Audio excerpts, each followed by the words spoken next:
Pujilah Bapa di surga. Di dalam nama Tuhan Yesus kami berdoa dan mengucap syukur. Sama kita katakan amin. Silakan duduk Bapak Ibu Saudara-saudara.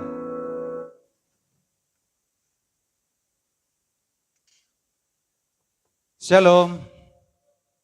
Ya, salam sejahtera dari Tuhan kita Yesus Kristus.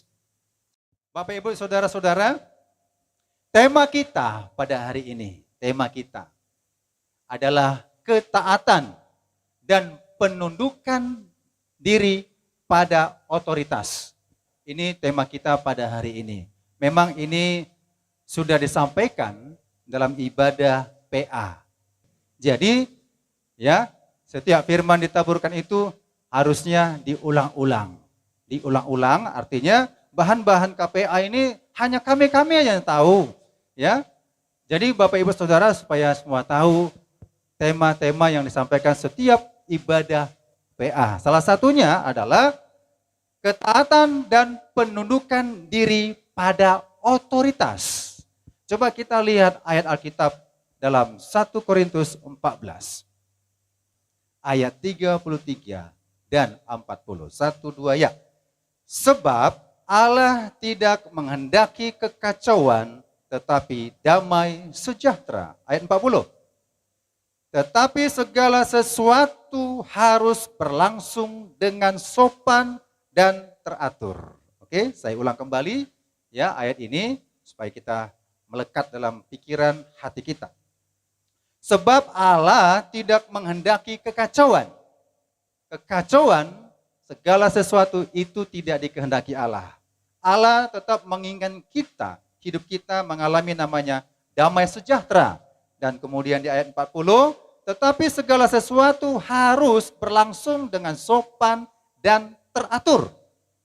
Jadi Allah tidak menghendaki kekacauan. Amin. Iblis menghendaki kekacauan. Iblis menghendaki perselisihan. Iblis menghendaki pertengkaran dan pertikaian. Tidak pernah sejarahnya Tuhan menginginkan kekacauan. Tapi Tuhan menginginkan damai sejahteranya, kebenarannya, kemudian sukacitanya itu menaungi kita. Kalau kita sudah mengalami damai sejahtera Bapak Ibu Saudara, mengalami sukacita dari surga, kemungkinan besar, bukan kemungkinan besar, sudah pasti kekacauan akan tersingkir. Perselisihan tidak ada di permukaan bumi ini. Tetapi kita sebagai kodrat manusia tidak luput dari kelemahan. Ya, kita sadar, saya sadar manusia ya punya kelemahan dan kekurangan.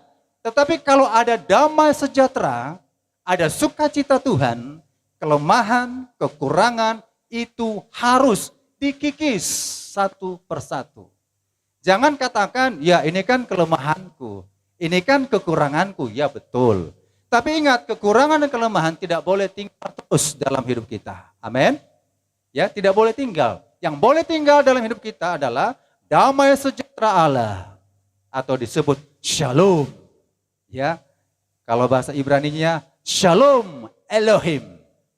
Mereka balas, orang Ibrani balas, wa Elohim Shalom. Bahasa Arab Assalamualaikum. Waalaikum Shalom. Nah, Waalaikumsalam gitu ya. Nah, itu maknanya sama, bersumber dari satu rumpun bahasa Semitik. Bahasa Semitik itu adalah bahasa Arab, Aramik, Ibrani, ya. Orang Arab mengatakan Allah, ya. Kalau orang Ibrani mengatakan Elohim. Kalau orang Aramik mengatakan Allah. Jadi Allah, Elohim sama artinya. Milik semua bangsa-bangsa. Bukan orang Kristen saja penyebutan itu, ya. Tapi kita sebut itu damai sejahtera Allah Shalom di dalam satu nama, yaitu Tuhan Yesus. Amin.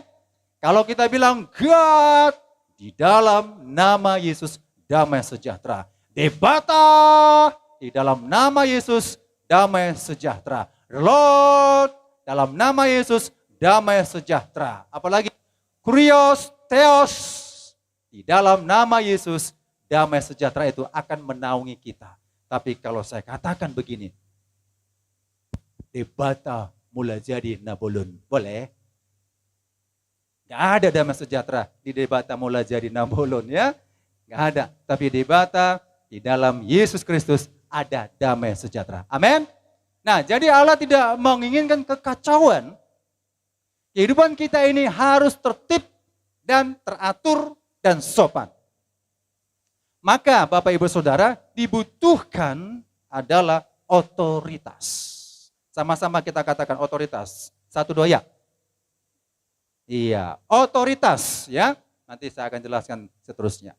Nah, dibutuhkan otoritas Bapak Ibu Saudara-saudara. Jadi kehidupan kita ini ya, supaya mengalami namanya damai sejahtera, sukacita, makmur, sentosa, dan sesuatu yang akur dan ya perdamaian di antara keluarga, di antara tetangga, di antara persahabatan saudara-saudara, perlu ada yang memperhatikan kita yang disebut namanya otoritas. Bila manusia tidak hidup dalam otoritas, Bapak Ibu Saudara-saudara, ya, manusia nggak mau hidup dalam otoritas, itu akan kacau, akan rusak, akan terjadi perpecahan. Ya, makanya tidak heran Bapak Ibu Saudara, mengapa gereja-gereja terjadi perpecahan. Hanya kebanyakan di kalangan Kristen banyak terjadi perselisihan dan perpecahan. Kenapa demikian? Karena tidak tunduk terhadap namanya otoritas. Seandainya saya tidak tunduk terhadap otoritas pengembalaan sini, maka saya pindah dari gereja ini, cari tempat yang lain. Kalau saya tidak patuh dengan di tempat ini, saya maunya saya cari yang sesuai dengan apa yang saya ingini, wah, saya pindah. Ini tidak diinginkan oleh Tuhan. Kita, Bapak Ibu Saudara-saudara, hidup di dalam satu otoritas, ini membuat kita namanya mengalami proses pembentukan. Bersama-sama katakan proses pembentukan. 1, 2 ya. Proses pembentukan. Kalau saya di sini, saya percaya ada otoritas, maka saya siap diproses. Biasanya kalau tidak siap diproses, berarti ada kesalahannya. Salahnya di mana? Tidak rendah hati. Roh yang ada dalam dirinya adalah roh pemberontak. Jadi bukan hanya di sini saja, di banyak gereja. Di banyak gereja ada namanya roh-roh pemberontakan. Dan inilah yang harus kita mengerti. Kalau kita mengerti otoritas Bapak Ibu Saudara-saudara, selama kita dibawa kepada kebenaran, kita harus taat dan tunduk kepada otoritas. Katakan amin. Kecuali kita dibawa kepada penyesatan. Ya, kalau dibawa kepada penyesatan, ya nggak perlulah kita tunduk dan taat. Tetapi kalau suatu gereja, organisasi mengajarkan kita, membawa kita kepada sang mempelai, pria sorga, menuju kerajaan sorga, saudara-saudara mau nggak diproses? Amin, katakan amin. Amin, yang mau katakan amin ya. Bapak Ibu Saudara-saudara, nah bagi yang nggak mau diproses, ini maka terjadilah namanya perpecahan. Di Alkitab ada terjadi perpecahan. Jemaat di Korintus, makanya Paulus mengatakan engkau adalah manusia duniawi. Aku dari golongan Paulus. Aku dari golongan Yakobus. Aku dari golongan Yohanes. Adakah Kristus terpecah-pecah? Kristus tidak ada terpecah-pecah. Boleh saya katakan begini, ya. Sisi positifnya, saya dari gereja GSJA. Saya dari gereja GSPDI. Saya dari gereja GBI, tetapi tidak terpecah. Saya bisa melayani di gereja GSJA. Kenapa? Karena satu tubuh. Karena tubuh Kristus tidak terpecah-pecah. Tapi kalau misalnya dilarang, Bapak jangan melayani di GSPDI, ajaran Bapak di GBI enggak benar, ini perlu dipertanyakan. Jadi Bapak Ibu Saudara, Tubuh Kristus cuma satu walaupun anggotanya banyak dan tidak bisa dipecah-pecahkan dan tidak boleh mengidolakan. Saya nggak idola dengan GBI, saya nggak idola dengan HKBP, saya nggak idola dengan Pentakosta, saya nggak idola dengan karismatik. Yang diidolakan siapa? Tuhan Yesus. Saya beribadah di gereja HKBP sekalipun, saya bertumbuh di situ, memuji, memuliakan Tuhan. Saya beribadah di gereja GSJA, saya bertumbuh, memuji dan memuliakan Tuhan. Jadi ada satu lagu mengatakan, ku tak pandang engkau dari gereja mana. Asalkan engkau berdiri di atas firman-Nya. Jadi gereja jangan dibuat jadi tembok. Ya, dan gereja jangan dibuat menjadi kerajaan di bumi. Ada beberapa gereja di kota Medan, di Indonesia, di seluruh dunia. Beberapa, saya katakan beberapa, karena pemahamannya adalah pemahaman begini. Kalau enggak di gereja kami ini, ajarannya enggak benar. Gereja lain enggak benar. Gereja lain enggak benar. Gereja kami yang benar. Hanya di gereja kami yang benar. Sehingga apa Bapak Ibu Saudara? Ya, sehingga hanya di kalangan gereja mereka merasa bangga. Masuk ke gereja B, nggak level. Saudara, tidak boleh level-levelkan tubuh Kristus. Amin. Ya, nggak boleh Bapak Ibu Saudara. Nggak ada diajar kita begitu. Makanya Paulus menentang. Kalau bahasa mungkin bahasa teguran, jangan engkau bilang engkau dari golongan Paulus. Jangan engkau katakan dari golongan Yohanes, golongan Yakobus. Kalian sama-sama tubuh Kristus. Sama-sama anggota tubuh Kristus. Tetapi gara-gara tidak ada shalom, tidak ada damai sejahtera, tidak ada sukacita, terjadilah perpecahan. Ya, terjadilah perpecahan. Terbentuklah organisasi. Bila saya tidak bermaksud untuk memberontak dengan Bapak Gembala saya di tempat ini dan pelayan-pelayan di sini. Bila saya ada urusan ke Jakarta, mungkin perkara pekerjaan, saya harus permisi dengan Bapak Gembala. Pak Gembala, saya tidak tergembala lagi di sini, Pak. Saya tidak tergembala lagi di sini. Kenapa? Karena saya ada pekerjaan di Jakarta. Saya akan tergembala di gereja yang lain. Sikap ini adalah sikap yang betul. Amin. Sikap ini adalah sikap profesional. Ya. Kalau sikap profesional, dia orang yang akademis, orang yang berpendidikan, dia harus begitu. Tapi ada juga si oto-oto, jemaat si oto-oto. Saya tidak menghakimi realita. Tidak pamitan, tidak permisi, tidak tahu sebab dan akibat keluar dari gereja ini tanpa diketahui identitasnya. Ini namanya jemaat si oto-oto, tidak mengerti namanya otoritas. Kalau tidak mengerti otoritas namanya bodoh. Karena kita ini hidup dalam otoritas, Bapak Ibu Saudara. Di mana-mana ada otoritas. Di pekerjaan ada nggak otoritas? Ada bos kita. Saya sebagai guru, ada nggak pemegang otoritas saya? Ada. Yayasan dan kepala sekolah. Saya nggak enak-enak saja keluar dari sekolah, misalnya nggak masuklah di sekolah, nggak ngajar lah. Bagaimana lah sikap pemimpin kita sebagai otoritas? Enak atau gimana ya? Senang nggak dia begitu? Saya nggak masuk, ya suka-suka saya masuk, mau senang hatiku, masuk. Nggak senang hatiku, keluar. Langsunglah kepala sekolah mengatakan, Pak Astu, kau kulihat gimana ya? Tingkah lakumu gimana ya? Bapak ada niat mengajar gak? Oh ada. Tapi Bapak kok suka-suka aja masuk? Ya suka saya lah Pak. Suka saya lah Pak.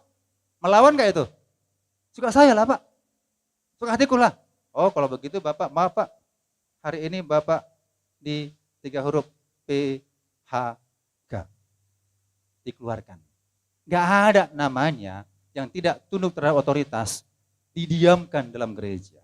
Tidak ada namanya tidak tunduk terhadap otoritas diberkati Tuhan. Gak ada. Kalau ada, oh ada Pak di sana, keluar dari gereja kita, semakin kaya dia.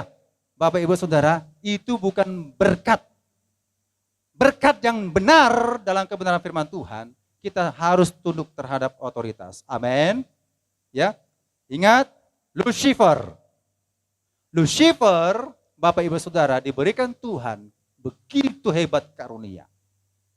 Gabriel diberi begitu hebat karunia. Mikael diberi begitu hebat karunia. Mikael malaikat perang. Gabriel malaikat utusan Allah.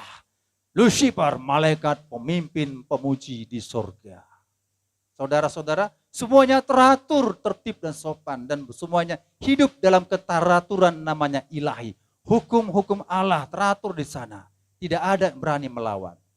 Tetapi gara-gara satu oknum yang disebut namanya Lucifer, Bapak Ibu Saudara, dia mengatakan, aku hendak sama dengan Allah. Aku hendak duduk di tahta Allah.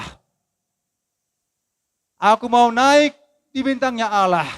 Aku mau sama dengan Allah. Ini namanya mau merebut otoritas. Sikap yang ambisi merebut kekuasaan akibatnya fatal. Akibatnya fatal adalah terkutuk. Wajahnya yang indah waktu di sorga. Lucifer itu indah Bapak Ibu Saudara. Kalau mungkin bisa digambarkan secara anatomi ya. Tubuhnya semua itu indah, artinya kalau dia melantun tantangan, ting, bunyi musik, ya, tentang, semua gerakannya musik, itu Lucifer ya. Nah indah, tapi karena melawan otoritas, diberkati atau dikutuk? Dikutuk. Dikutuk. Berubah wujud, dijatuhkan ke bumi, maka disebut iblis. Maka disebut iblis. Iblis artinya memberontak kepada Allah. Jadi siapa yang berontak kepada otoritas, itu iblis kecil. Ya, itu kan iblis kata Tuhan, berontak terhadap otoritas, itu iblis. Kalau saya berontak terhadap otoritas, berarti saya disebut iblis kecil. Iblis besarnya Lucifer, begitu. Nah Bapak Ibu Saudara, maka kita butuh namanya otoritas. Amin. Otoritas dalam pekerjaan, otoritas dalam studi, otoritas dalam keluarga, otoritas dalam penggembalaan ada. Seandainya saya tidak di sini lagi, saya harus 4 mata ngomong sama Bapak Gembala, bicara baik-baik, Bapak Ibu Saudara, supaya apa? Jangan tertuduh di hati kita. Amin. Gak salah sih Bapak Ibu mau pindah dari sini, gak ada masalah. Tapi beretika lah, beretika begitu. Saya gak menganjurkan pindah memang, tapi karena ada urusan. Ada urusan.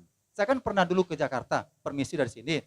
Ibu saudara-saudara, karena ini ada pekerjaan di Jakarta, saya pamitan tidak tergembala di sini. Saya ke Jakarta dulu bersama istri saya, ada usaha dan pekerjaan di sana. Itu pernah ya? Pernah, saya permisi. Boleh lagi balik? Silahkan, saya kembali lagi. Datang lagi walaupun saya sudah tergembala di sana. Pamitan lagi, saya pindah ke Medan kembali, saya kembali kemari. Jadi kalau siapapun yang sudah pindah kembali di sana, kita tetap terima kalau dia kembali di tempat ini. Amin. Oh ditolak. Ditolak. Hus. Kau gak bagus nih. Jangan. Roh Kudus yang menggerakkan. Amin. Karena saya merasa saya harus tunduk terhadap otoritas. Di sana juga otoritas. Sehingga saya kembali kepada otoritas, pasti sambutnya pun damai sejahtera. Cobalah jemaat di sini, ini saya tegurlah. Cobalah jemaat sini. Sekian tahun, 5 tahun gak nampak. Permisi pun tak permisi, datanglah di sini. Enak gak jumpa dengan Pak Gembala? Kan gak enak ya? Jumpalah mungkin berbelanja di Carrefour, jumpalah. Pasti agak-agak mengelak ya kan? Ada Pak Jasma Sagala. Lewat. Pasti begitu. Itu juga berontak begitu. Tapi kalau damai-damai di sini, dia pamitan, dia permisi, jumpa di mana-mana. Shalom Pak, haleluya Pak, bagaimana GB Sunggal Pak, Tuhan berkati Pak, Bapak maju pelayanan Pak. Begitu. Di Facebook juga, di komen, apa kabar, walaupun kita beda interdenominasi, karena memang enak hubungannya, tetap kasih komen, kasih apa. Maka Bapak Ibu Saudara, saya nggak mau mengkomeni, bukan menghakimi, tapi nggak proporsional. Walaupun firman yang dibuat di situ, kata-kata firman di situ dibuat, saya nggak simpati mengkomen hal itu karena caranya tidak profesional. Kalau caranya profesional, amin, puji Tuhan, haleluya, itu yang benar 100%.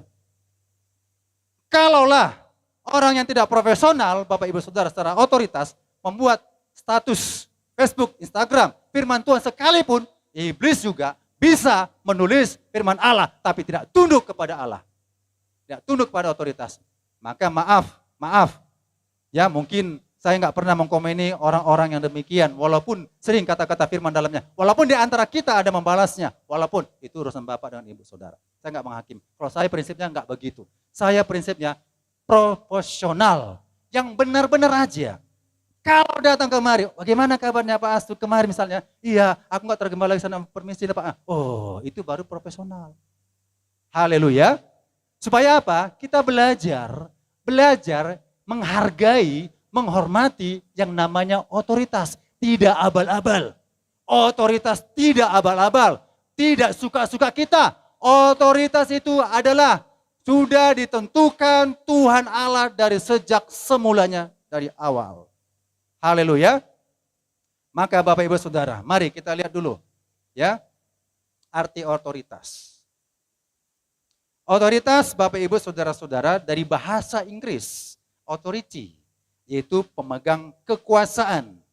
Dan dalam bahasa Yunani disebut exousia. Boleh ditampilkan Matius 28 ayat 18. Dalam Matius 28 ayat 18 ya, ada kata exousia. Yesus mendekati mereka dan berkata, kepadaku telah diberikan segala kuasa di surga dan di bumi. Otoritas dalam bahasa Yunani itu adalah exousia.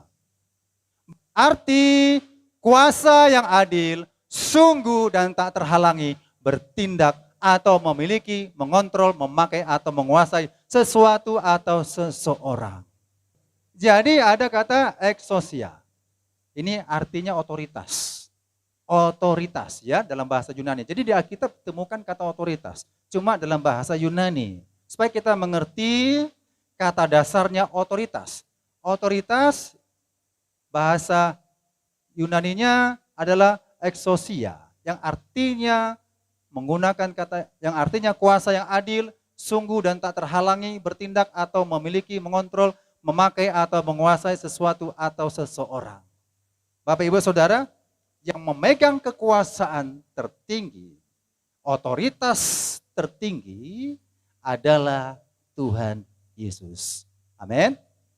Segala kuasa yang ada di surga dan di bumi, segala kuasa, segala kepemimpinan otoritas di surga dan di bumi, Yesus pemegang kekuasaan tertinggi di surga dan di bumi yang disebut otoritas. Jadi segala yang ada di bumi ini Tuhan Yesus yang menciptakan. Segala yang kelihatan dan tak kelihatan Tuhan Yesus yang menciptakan. Tampilkan next lagi. Ya. Di dalam Kolose 1 ayat 16 saya ambil dalam terjemahan firman Allah yang hidup. Bapak Ibu Saudara. Ya, saya baca. Kristus sendiri adalah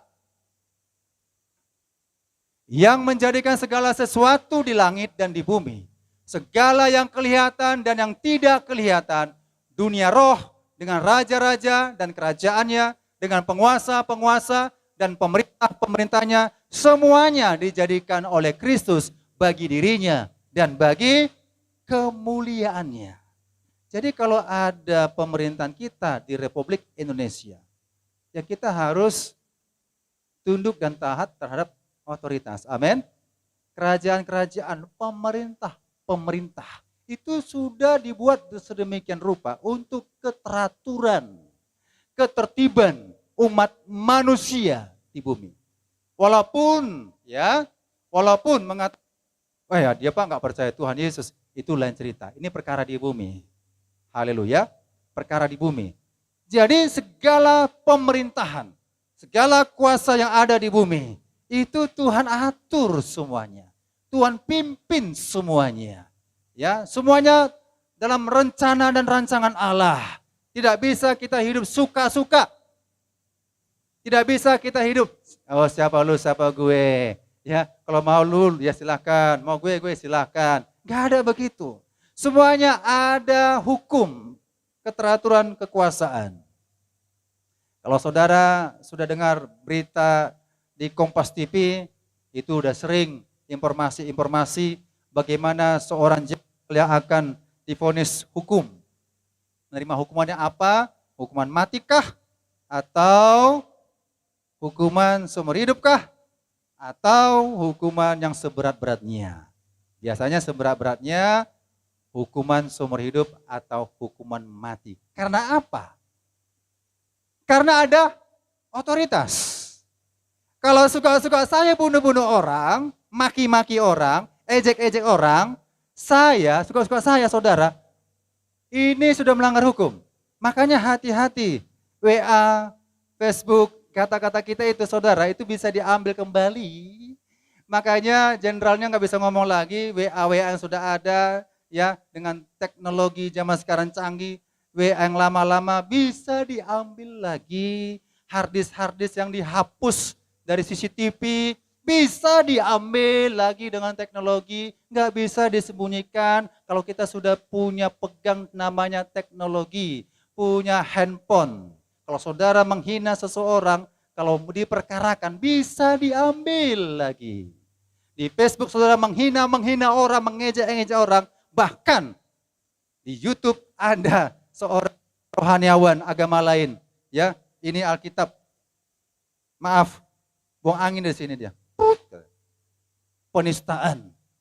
Kalau memang ada keberatan umat Kristen, ya penjarakan bisa. Ya, itu ada itu. Wah, kurang ajar juga ini. Dia mengaku seorang yang penceramah lah kita bilang, walaupun nggak gitu terkenal, tapi Alkitab diviralkannya di YouTube. Alkitab itu dihinanya. Alkitab dihina, Bapak Ibu Saudara. Itu namanya sudah menghina firman Allah, yaitu Tuhan Yesus. Ya, jadi hidup kita nggak bisa suka-suka. Karena Tuhan sudah pimpin dan atur sedemikian rupa, manusia ini hidup dalam ketertiban, sopan, teratur.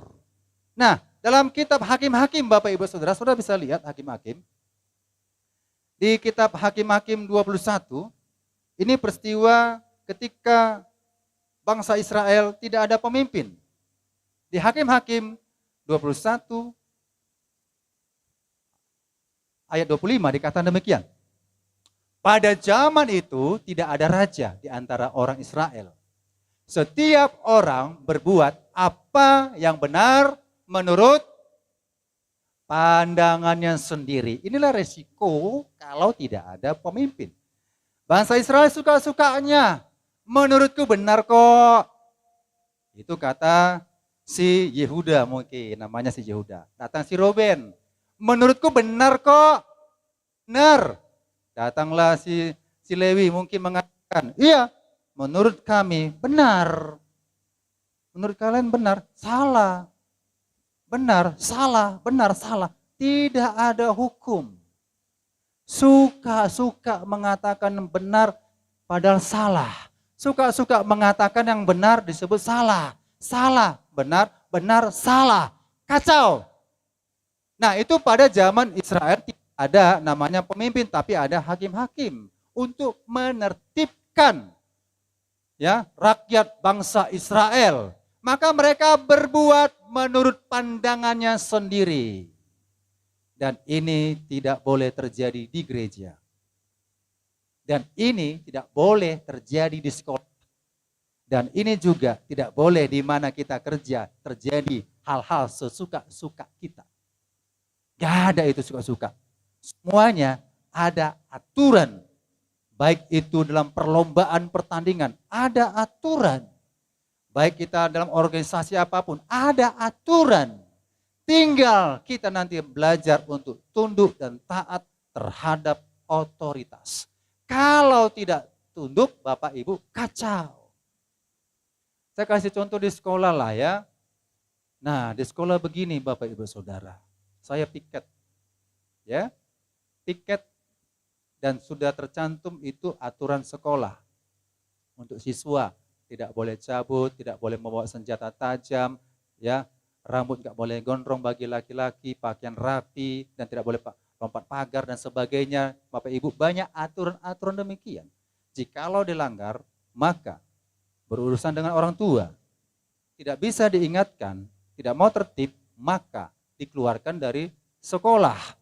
Jadi saya piket, Bapak Ibu Saudara, ya, piket, saya awasi siswa, nggak boleh keluar gerbang, harus ada tanda tangan gurunya, boleh izin urusan apa, mau fotokopi atau apa, gitu ya.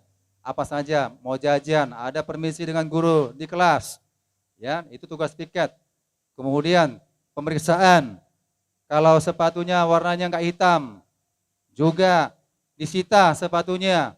Kalau pakai baju nggak lengkap atribut, ya diperingati. Kalau nggak ada atribut sini, coretkan tanda silang atau sebagaimana peraturan berlaku, itu dilaksanakan. Kalau sempat dia melawan Bapak Ibu Saudara, dikeluarkan dari sekolah. Nah, ketika saya piket, ternyata ada satu siswa yang beragama Kristen. Saya malu sebenarnya sama guru-guru yang lain, tapi ini siswa kita beragama Kristen. Lompat pagar. Wah. Mungkin temannya mengajak ya, 2-3 orang mengajak, lompat pagar. Lompat pagar itu saudara itu ada kawat-kawat. Ada kawat-kawat. Nah, ya. Pernah kejadian begini salah satu siswa yang beragama Kristen juga ini.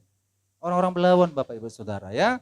Orang-orang Belawan kalau kita layani Belawan Bapak Ibu Saudara kecuali sekolah negeri masih mudah diajarkan. Kalau sekolah swasta, puji Tuhan, haleluya, butuh kesabaran besar.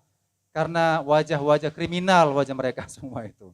Ya, wajah-wajah menantang dan melawan. Saya pernah mencubit siswa karena ketiduran di kelas. Masuk kelas saya bilang, kenapa masih di ruangan agama Islam? Adanya agama Kristen. Saya cubit jawar kupingnya.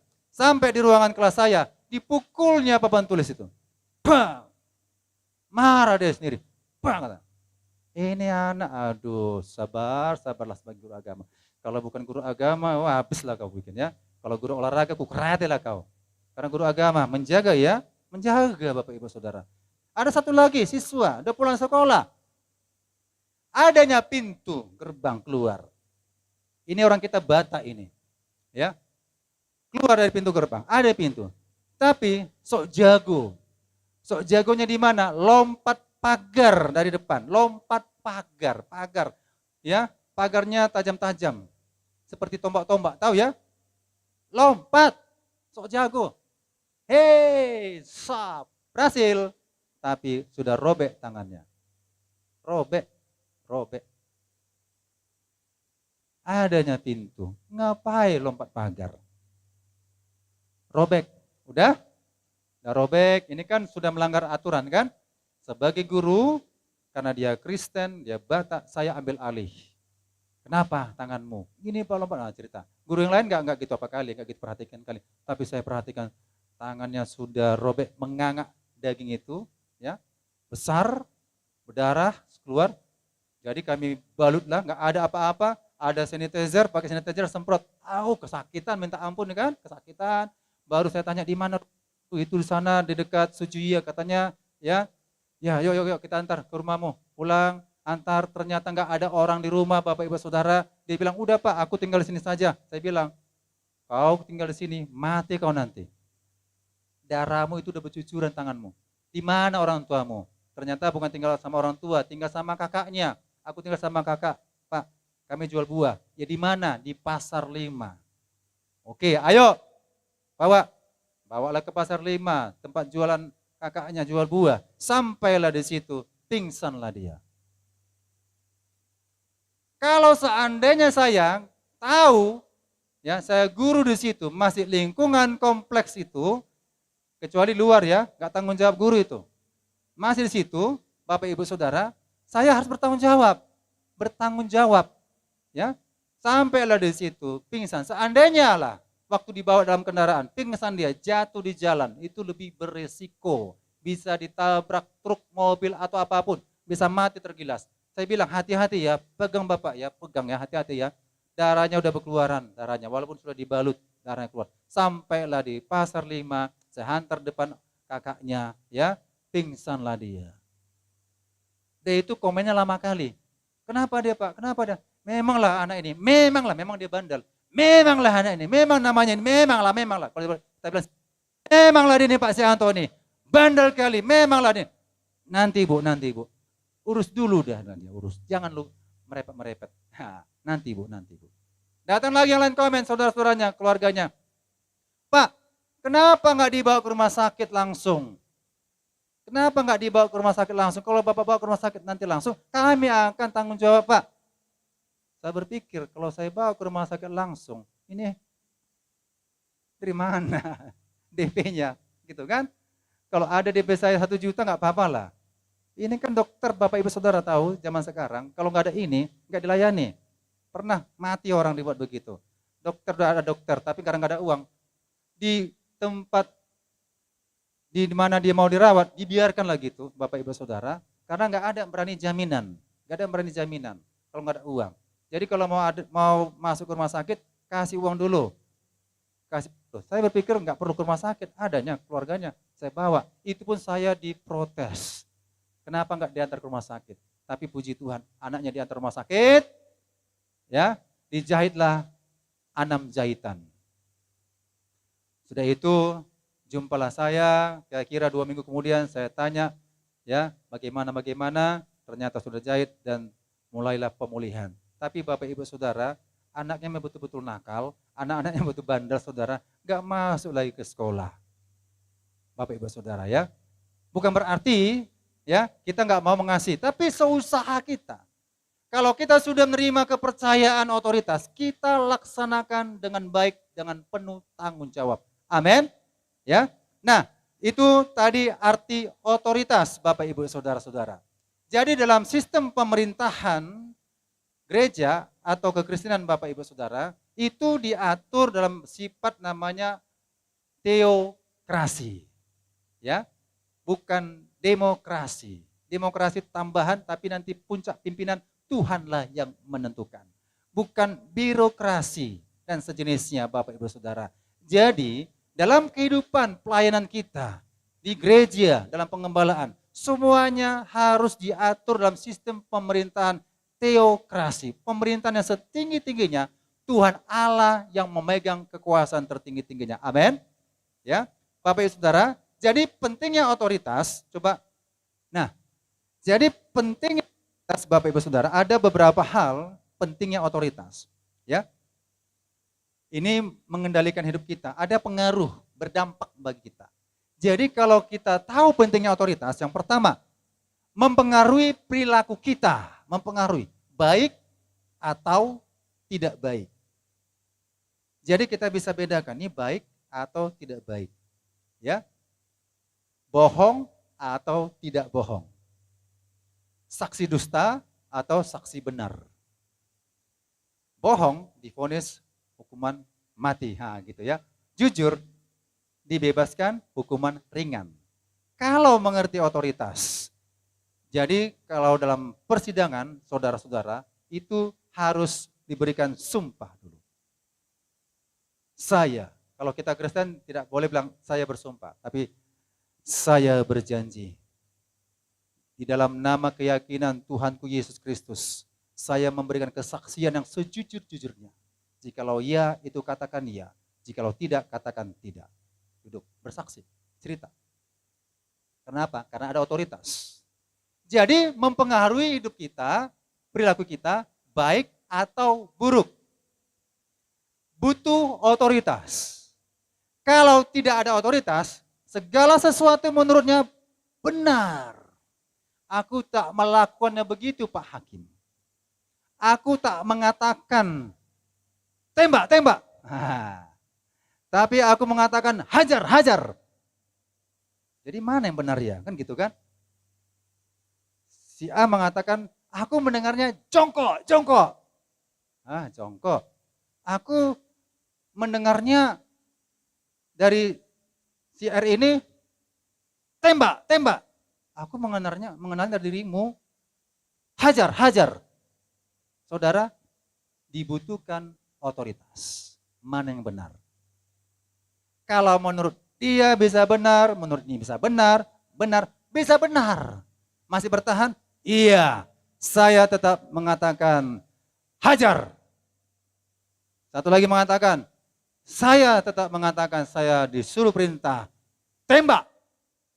Saya mendengarkannya pada saat itu jongkok. Kalau tidak ada otoritas, Bapak Ibu Saudara, nggak tahu mana yang benar, mana yang salah. Maka nomor satu, mempengaruhi perilaku kita, baik atau buruk. Jadi kalau kita sudah dinyatakan, sudah dibuktikan kebenarannya, fakta-fakta dan bukti-bukti, tinggal mengaku saja. Begitu kita. Ya, ketika kita ditegur, Bapak Ibu Saudara, ketika kita ditegur, ada bukti dan fakta, ya, kita tinggal mengaku saja, iya, saya salah. Saya sebenarnya membuat skenario seperti itu, supaya saya jangan ditangkap. Saya salah. Diampuni Bapak Ibu Saudara? Diampuni. Jadi kalau sudah ada bukti jelas, ada fakta yang jelas, ada 2, 3 saksi, 5 saksi atau berapa saksi, tetap bertahan dengan prinsip kehidupannya saudara-saudara, maka dia akan terima disiplin hukuman yang seberat-beratnya. Di lantai 2, saya diperlakukan dengan tidak baik. Nah, kan gitu ya.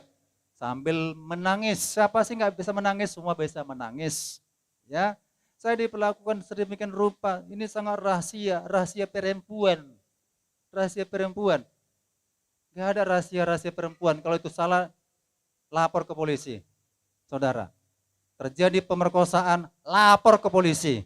Ada surat buktinya, lapor, kuat, teguh, ngomong, penjarakan, ada hak. Ini rahasia sensitif saya, nggak bisa diberitahu kepada siapa-siapa. Ya udahlah. Saksi ada, tidak ada, tidak ada, tidak ada. Bertahan. Maka dibutuhkan otoritas, mempengaruhi perilaku. Kalau dia nggak tunduk terhadap otoritas, mempengaruhi perilakunya. Saya mendengarnya begitu saudara-saudara, bingung saya, mana yang benar ini. Tapi semua tim penyelidik mengatakan enggak betul. Enggak betul, enggak benar. Kenapa? Ada otoritas. Dan suatu saat hakim akan memutuskan.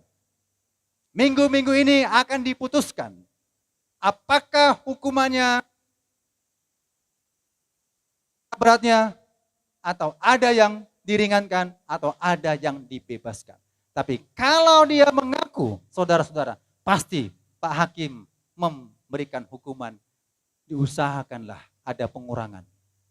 Kalau dalam buktinya itu ada bukti-bukti, maka dihukumlah seberat-beratnya. Jadi nomor poin pertama, mempengaruhi perilaku kita, baik atau buruk. Dan poin kedua, mempengaruhi keputusan-keputusan kita, benar atau salah. Ya, jadi kita butuh otoritas, keputusan kita. Pak, saya cari pekerjaan. Kan boleh ya tanya ya kepada gembala, kepada orang tua, kepada orang yang kita percayai. Saya mau kerja di tempat ini, tempat perusahaan A. Bagaimana lah menurut Bapak? Pekerjaannya begini, begitu, begini, begitu. Ya, kalau kita tahu Bapak Ibu Saudara, kita jelaskan. Kita bilang, jangan kerja di situ. Kalau kau kerja di situ nanti begini, begitu, begini, begitu. Perlu didengar? Perlu. Untuk mengambil suatu keputusan. Ya, keputusan. Jadi kita perlu namanya otoritas. Untuk suatu keputusan. Benar atau salah.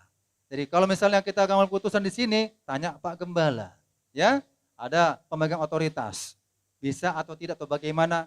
Tanya otoritas kita. Kemudian mempengaruhi pilihan-pilihan kita. Ya atau tidak. Terutama yang masih muda-mudi. Datang kepada orang tuanya. Ma, aku punya pacar. Wah. Marga apa pacarmu itu? Marga Sitorus, Ma.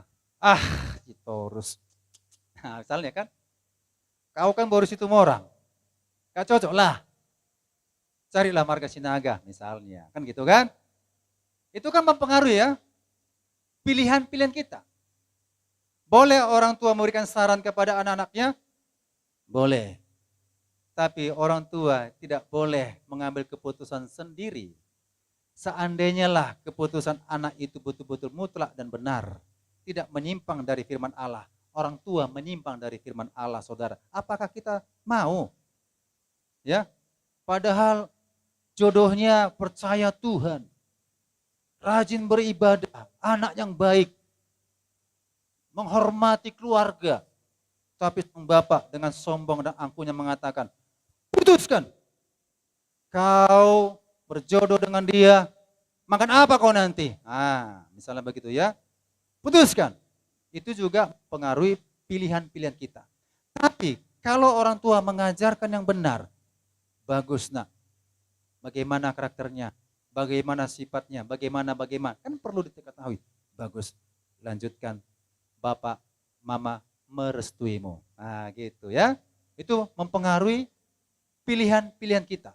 Nah, Bapak Ibu Saudara, jadi pentingnya otoritas dalam kehidupan kita. Ada beberapa hal ini kita harus mengerti. Dan satu lagi, yang terakhir. Next. Karena waktu kita. Ya. Nah, sikap kita terhadap otoritas, Bapak Ibu Saudara. Ya. Ada perkataan tunduk. Kita nggak kutip ayat, Bapak Ibu Saudara, karena keterbatasan waktu ya. Tunduk terhadap pemerintah, hormatilah ayah dan ibumu, ya. Kemudian tunduk kepada suami dan sebagainya. Saya rasa semuanya sudah tahu ya. Tunduk terhadap lembaga-lembaga pemerintahan. Beberapa ayat begitu banyak di Alkitab mengajarkan kepada kita. Kalau sudah ada kata-kata tunduk dalam lembaga pemerintah, dalam keluarga, organisasi, semuanya ada di Alkitab. Cuma saya memperingkas ya. Ditemukan ada dua kata. Ada dua kata sikap kita terhadap otoritas. Pertama, tunduk. Apa itu tunduk? Sikap mengakui sebagai pemimpin kita, mengasihinya dan menghormatinya. Tunduk. Oh, dia pemimpin departemen A, dia pemimpin organisasi B, dia adalah gembalaku, dia adalah pemimpin rohaniku. Saudara-saudara, itu namanya tunduk. Dia suamiku, tunduk. Dia bosku, tunduk. Dia dosenku, tunduk. Dia gembalaku, tunduk. Dia guruku, tunduk. Ini zaman sekarang begini. Ya. Ini jangan ditiru. Kalau kita sudah merasa tamat di satu sekolah, jangan bilang, itu bukan guruku lagi. Tetap sapa. Pak, kan gitu ya. Saudara, tunduk itu permanen. Oh, ada tunduk gak permanen. Wah, saudara gak ada tunduk gak permanen. Ya, gak ada. Tunduk itu permanen. Habis masa jabatannya, gak tunduk. Makanya ada beberapa siswa, kalau jumpa saya, gak dibilang gak sapa lagi. Pak, gak sapa lagi. Ada beberapa siswa sudah alumni-alumni, salam Pak. Siapa ya? Malah saya bilang, Bapak siapa gitu. Jangan panggil Bapak lah Pak, panggil nama saja katanya. Iya siapa? Disebut namanya. Ya, Pak. Karena gak ada istilah tidak permanen. Artinya tunduk Bapak Ibu Saudara, sikap mengakui dia itu pemimpin saya dulu, dia itu pemimpin saya sekarang, dia itu membimbingku, dia mengajariku begitu ya. Maka mengasihi dan menghormati. Kemudian taat. Taat itu perbuatan mematuhi segala peraturan yang sudah ditentukan dan ditetapkan. Jadi taat. Kalau sesuatu sudah disepakati bersama-sama, kita berunding bersama-sama, kita ngomong-ngomong bersama, kita buat peraturan bersama, anggaran dasarnya kita buat misalnya, peraturan A dan B kita buat bersama-sama, itu harus ditaati. Kalau dilanggar itu namanya berontak. Ya. Kalau dilanggar namanya berontak. Apa yang sudah disepakati, maka ikuti aja aturannya. Amin.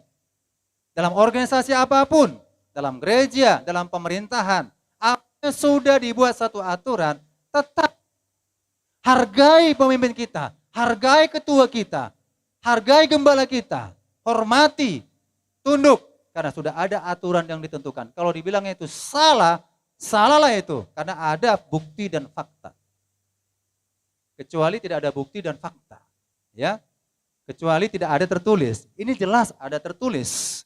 Ya, jadi nggak perlu dilakukan pemberontakan seperti Maryam dan Harun. Berontak. Bukan dia pemimpinku.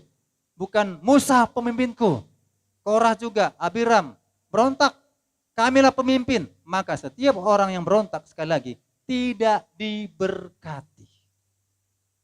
Lalu pemberontak-pemberontak dalam Alkitab, semuanya terkutuk. Menerima kutuk. Jadi jangan anggap benar kalau sudah ada aturan. Nggak diberkati Tuhan.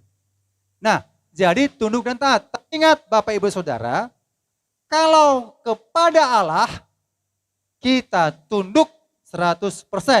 Amin. Ya, kepada Allah taat 100% kita taat.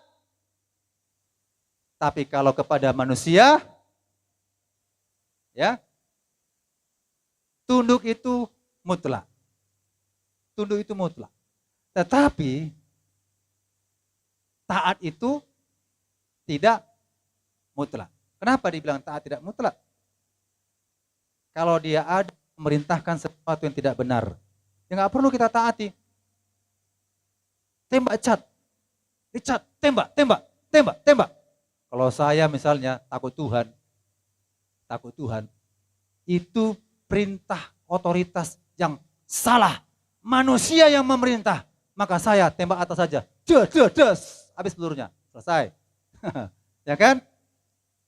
Kalau sadar ya, tapi dengan situasi genting itu untuk mengambil keputusan berat sekali Bapak Ibu Saudara. Saya bisa bayangkan kalau saya punya atasan, ya pangkat saya rendah, yang memerintahkan tinggi pangkatnya. Kalau disuruh begitu pasti sudah otomatis dilaksanakan. Pasti dilaksanakan. Tembak, tembak. Selesai. Perintah. Sekarang pertanyaan, itu perintah yang benar atau yang salah? Salah. Itu perintah yang salah. Makanya kepada manusia, taat itu tidak mutlak. Taat itu tidak mutlak. Jangan dimutlakkan taat itu, sekalipun orang tua. Sekalipun orang tua kita. Nah, jangan engkau pergi ke gereja si Asana, karena aku lihat kau ke gereja sana semakin kau rohani, semakin kau berubah. Nah, gitu misalnya kan. Saya dulu begitu, dilarang saya gereja. Apakah saya taat kepada orang tua? Tidak.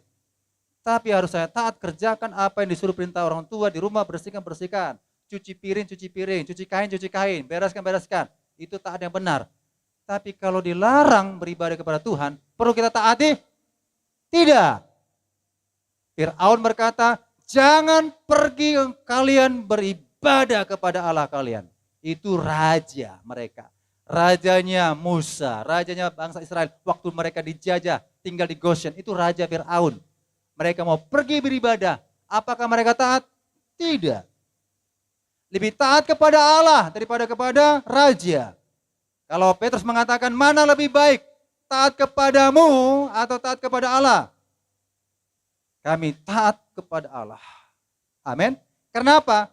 Karena ada yang salah di situ. Jadi taat itu berdasar. Kalau tidak sesuai dengan firman Tuhan, jangan diikuti. Jadi kepada manusia, tunduk itu mutlak, taat itu tidak mutlak. Amin. Kalau kepada iblis, tunduk, boleh? Tidak. Taat, boleh? Tidak. Malah kata Alkitab, lawanlah iblis dan tunduk kepada Allah. Ketika kita tunduk kepada Allah, maka iblis akan lari. Tetapi kalau kita tidak tunduk kepada otoritas, jangan coba-coba mengusir roh jahat. Ya kan? Di Alkitab ada itu, mencoba-coba mengusir roh jahat. Ya, seorang dukun mencoba mengusir roh jahat dalam nama Yesus yang diberitakan Paulus, pergi engkau roh jahat, pergi engkau setan. Setan yang bilang, samanya kita. Samanya kita. kau pemberontak, aku juga pemberontak. Samanya kita. Maka dicakarlah orang itu. Tapi ketika kita tunduk kepada Allah, terhadap otoritas kita tunduk, dengan kata kita, kalimat kita melawan iblis, maka iblis pun itu lari. Kata firman Allah. Amin ya, firman Allah. Kalau kita tunduk kepada Allah, maka segala yang menghalangi kita, itu bisa kita lawan. Tapi kalau kita nggak tunduk kepada Allah, itu beresiko kepada kita. Maka inilah Bapak Ibu Saudara-saudara, poin-poinnya bagi kita belajar ya firman Tuhan yang kita dengar pada saat hari ini. Kita harus belajar untuk tunduk dan taat terhadap otoritas di mana kita berada. Jadi dalam pengembalaan tidak ada kata mengatakan tidak tergembala. Semua jemaat Tuhan harus tergembala dengan benar. Kalau saya seorang pelajar, jangan katakan seorang pelajar kalau tidak mau sekolah, harus masuk dalam sekolah. Kalau saya seorang mahasiswa, tapi saya suka-suka saja di kampus, itu bukan mahasiswa. Maka ikutilah aturan-aturan otoritas dimanapun kita berada. Supaya hidup kita lebih baik. Haleluya. Supaya hidup kita lebih berkenan di hadapan Tuhan. Demikian firman Tuhan. Tuhan Yesus memberkati kita. Haleluya. Mari kita akan menyembah Tuhan.